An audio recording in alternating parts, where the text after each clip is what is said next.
Welcome to another episode, everyone. Well, today is indeed my birthday. 52 years old today. And I'm just happy to be free. Now, I want to thank everyone for the birthday wishes in the comments the last few days.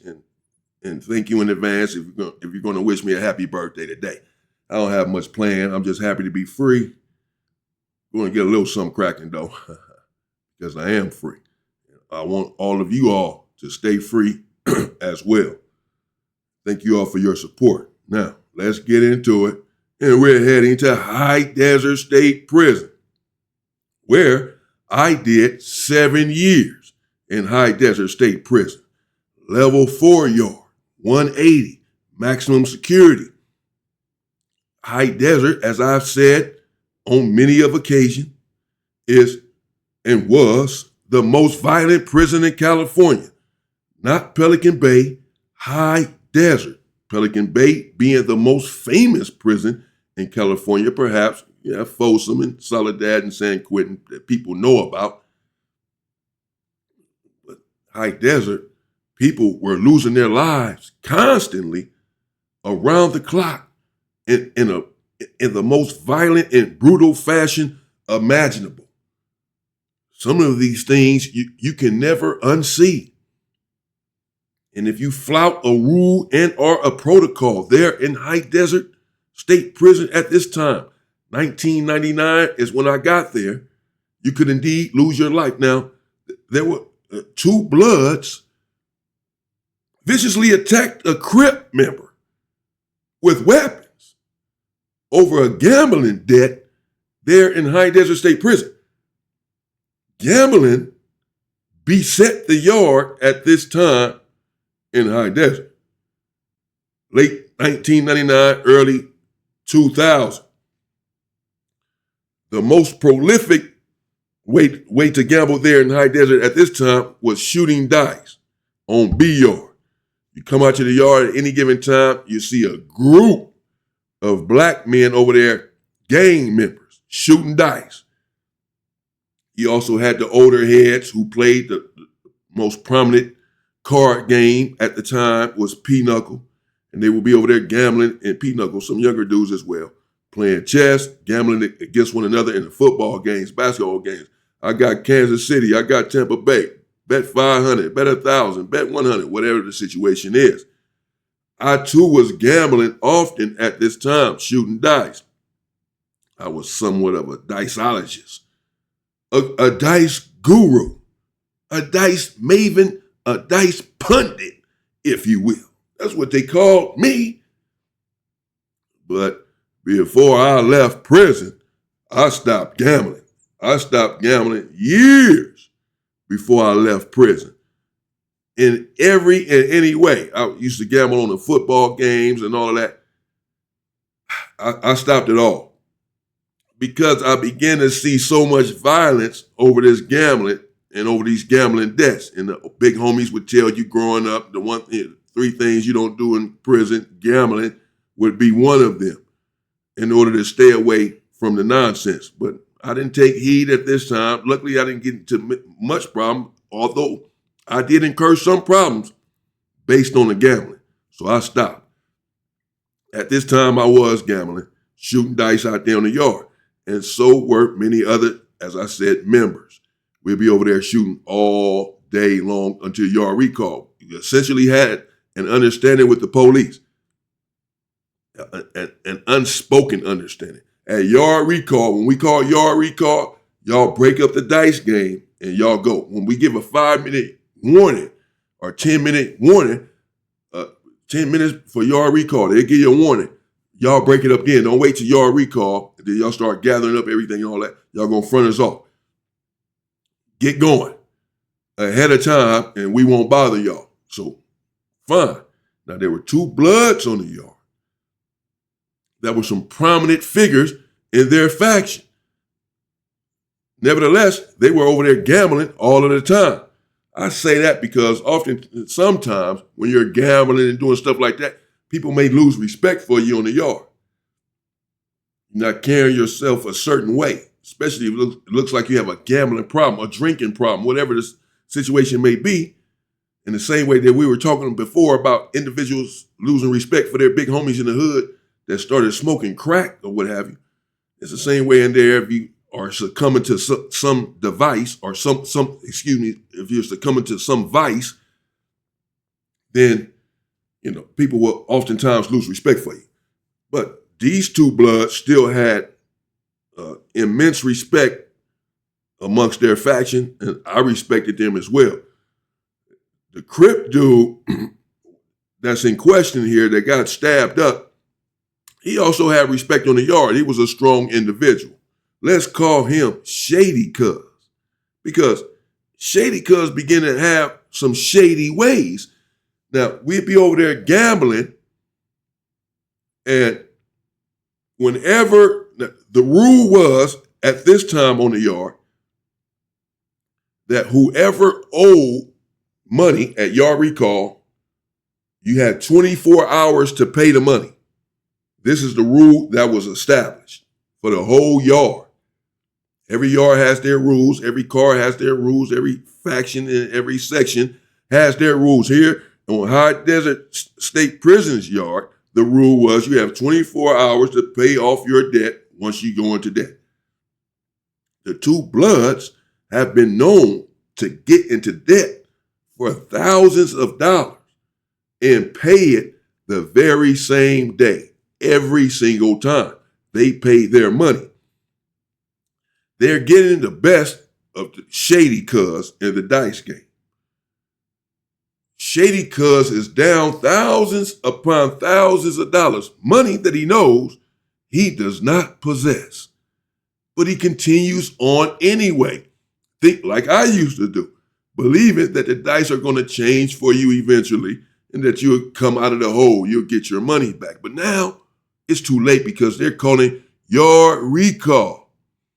And the agreement is set in stone at yard recall. The game is over. Actually, at the warning of yard recall, 10 minutes prior. So when they say you have 10 minutes for yard recall, the blood's like, okay, it's a wrap, bro. They picking up the dice, picking up their property and everything. Everybody's picking up everything that they have, whatever it may be that they have out there, and about to head back to their building. But Shady Cuz doesn't want to stop the dice game because he's in the hole and he wants to come out. So he so they begin to shoot like $100 at a time, $200, bet 200, bet 200. Now Shady Cuz wants to shoot 1,000. He's down like $7,000. It's yard recall, or yard recall is imminent, minutes away.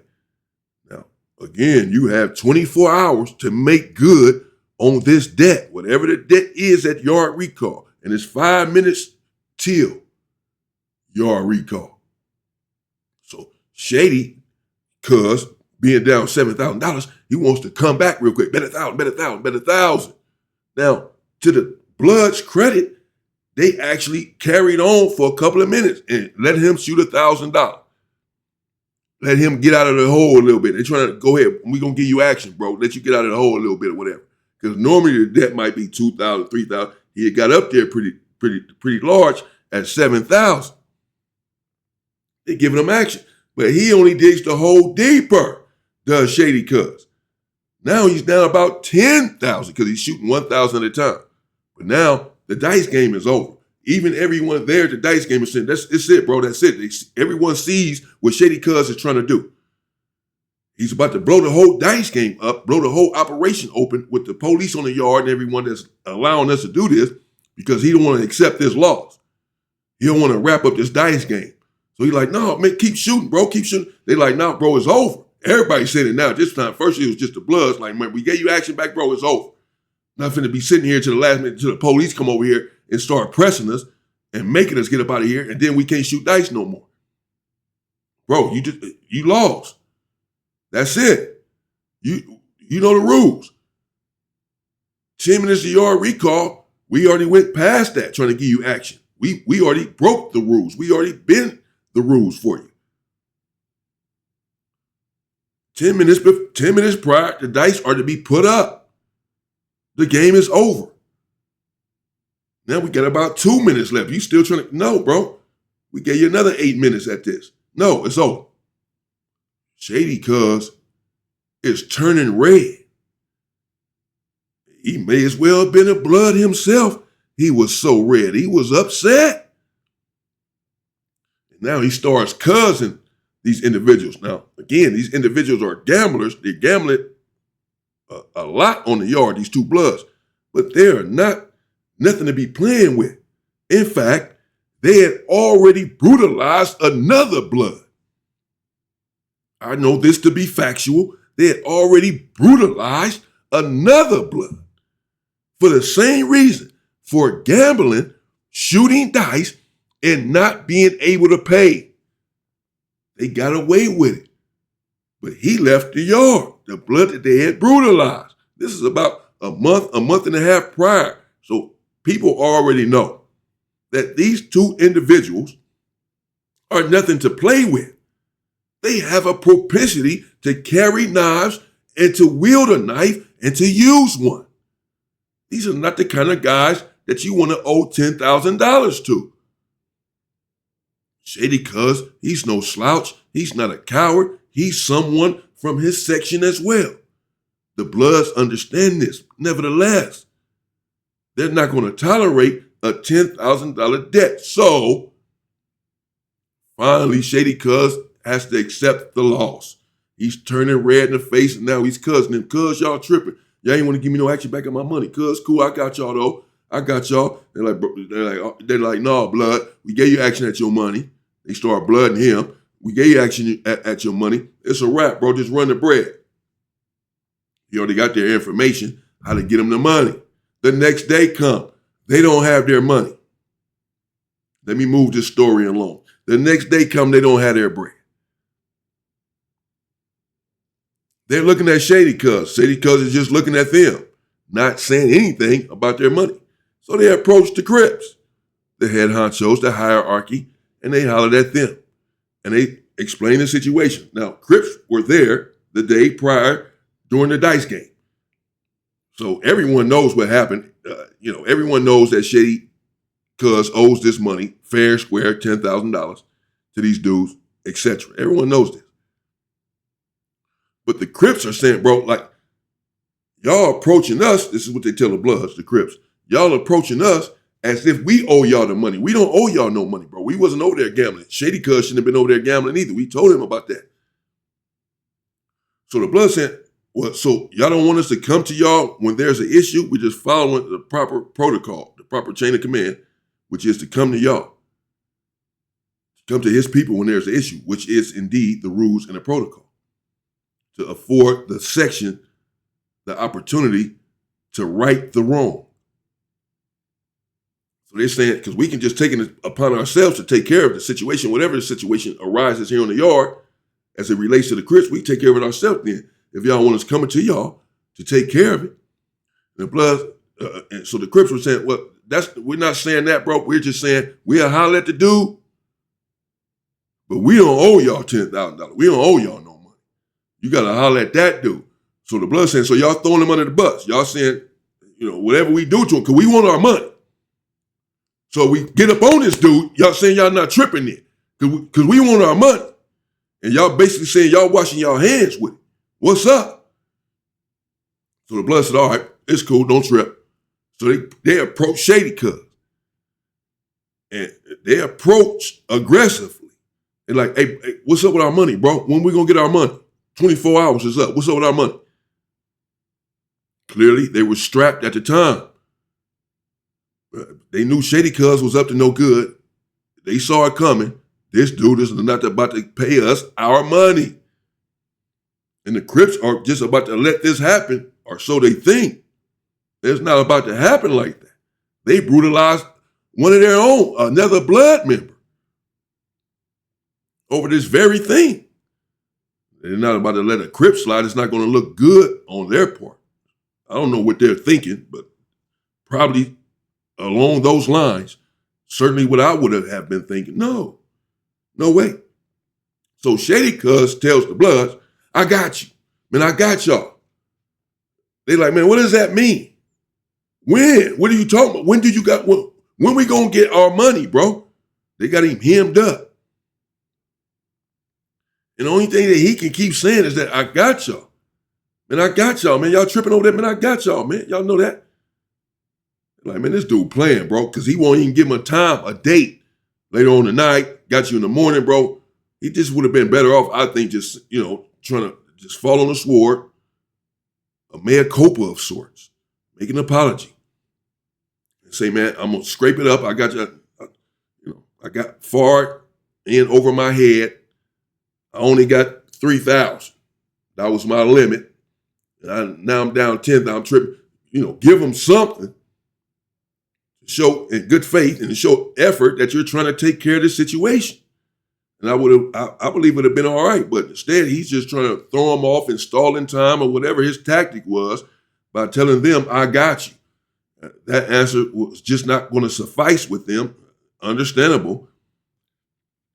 And so finally they told Shady Cuz, all right, bro, it's boo. It's boo blood. All right. Don't trip. It's all good. And then they began to cultivate sinister machinations, the blood. They said, now the Bloods are not that deep on the yard. There are quite a few Bloods there. But in comparison to the Crips, they're pretty much everywhere I've ever been. That's how it has always been. The Crips have the vast majority in relation to the Bloods. And there on the yard in High Desert, it was no different. Mostly Crips there on the yard, though there were some Bloods there. But the difference is the Bloods that were there were some heavy hitters.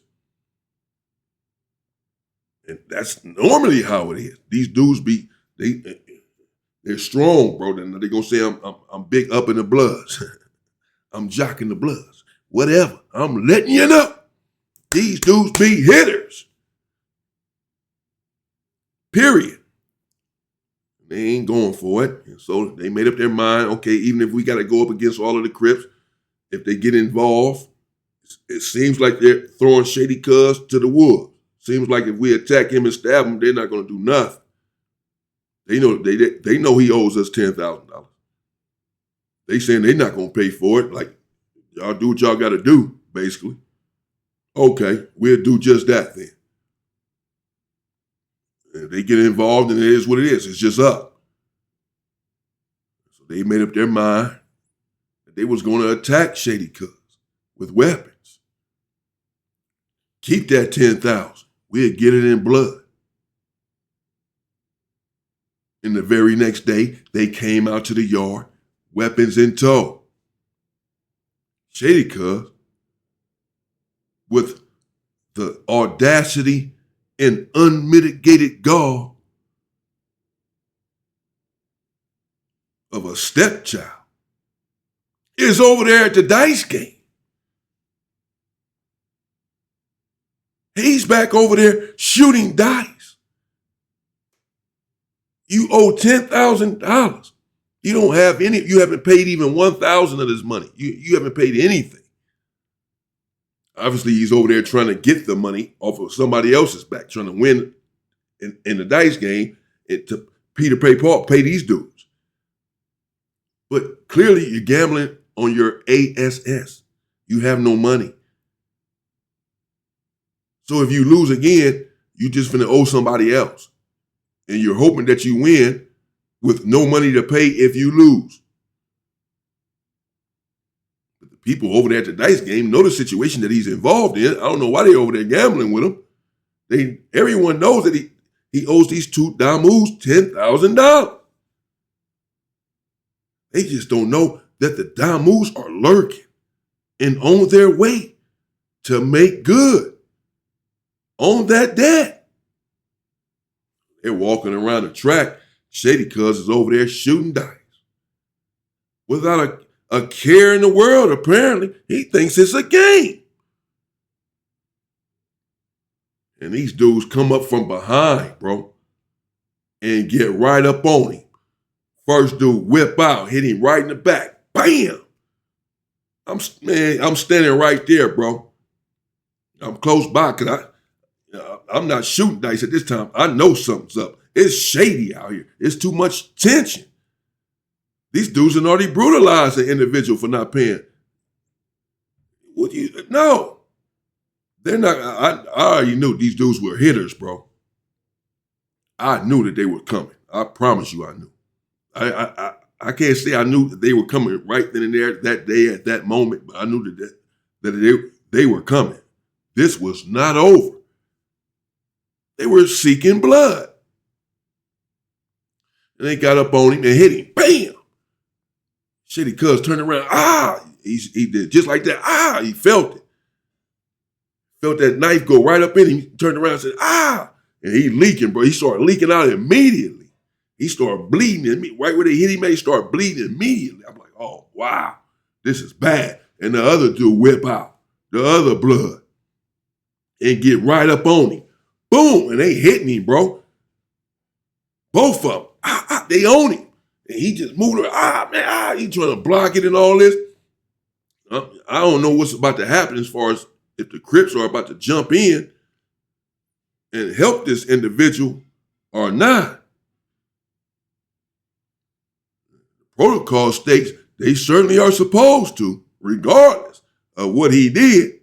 He getting stabbed now, but they had already pretty much threw him to the wolves. Nevertheless, Shady Cuz had homeboys on the yard as well. And one of them did come running all the way across the yard. You hear the police yelling, get out, get out. You think he talking to the individuals that are stabbing Shady Cuz. He talking to the individual that's running clear across the yard. He came swing. He ain't had no knife though. And the Damus did. The Bloods had knives. They stabbing the hell out of this dude. He still came for his homeboy and came and swung at one of the Bloods. By then, the police running over there and they spraying the mace and all that. They trying to get these dudes up off of Shady Cuz because they are relentless. They are not letting up. This is a planned out, vicious, brutal attack on this individual, and they didn't care. You can see some other Bloods posted up just a few feet away.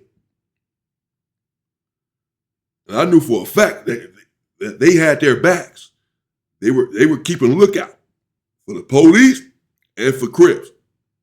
They may have wanted to come and jump in or whatever and have some knives. If it was just about to go up out there, they were ready. They got them up off of Shady Cuz finally. After what seemed like 45 minutes or something. Probably more like 45 seconds.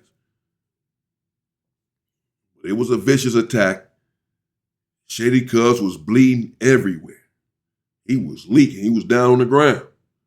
By the time they got him up off of him, by the time these dudes stopped, just threw their knives down, basically they wasn't even tripping. They knew they was out of there. They was caught.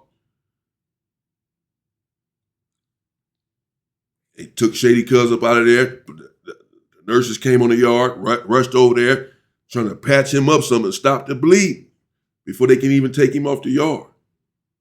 And then they took him out on a stretcher. Shady Cuz on a stretcher. He left on a stretcher.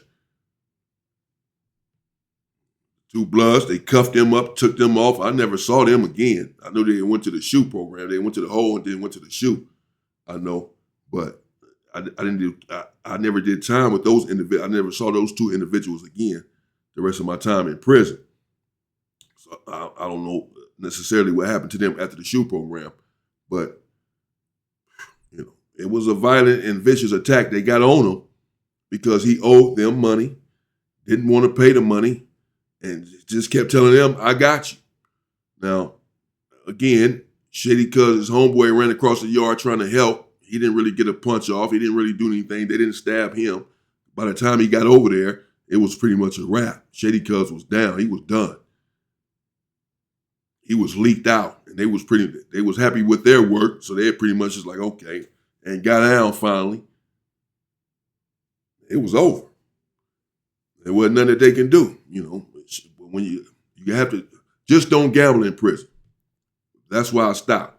Because if you owe money, you owe a debt, they want their money, bro. Especially if you have certain rules. I've seen this happen often. People be brutalized for debt in prison, for owing money in prison. Yes. Whatever kind of debt it is, you don't want to get into any sort of debt. You won't have any friends at that time. I got into some trouble like that myself with gambling. That's why I stopped. Nothing like this, but it was getting out of hand. So I said, I'm good. And as I said, I stopped years before I left prison. Years. Didn't gamble in any fashion. You have to be careful. Follow the rules, follow the protocols, and you may survive. You don't want to put yourself in any situations where you're putting a light on yourself, where you're making your situation worse. And that's what Shady Cuz did. If you're gonna be gambling, you have to pay your debt. If not, bro, especially in a prison like High Desert, they're coming for you. Stay safe and stay free, people.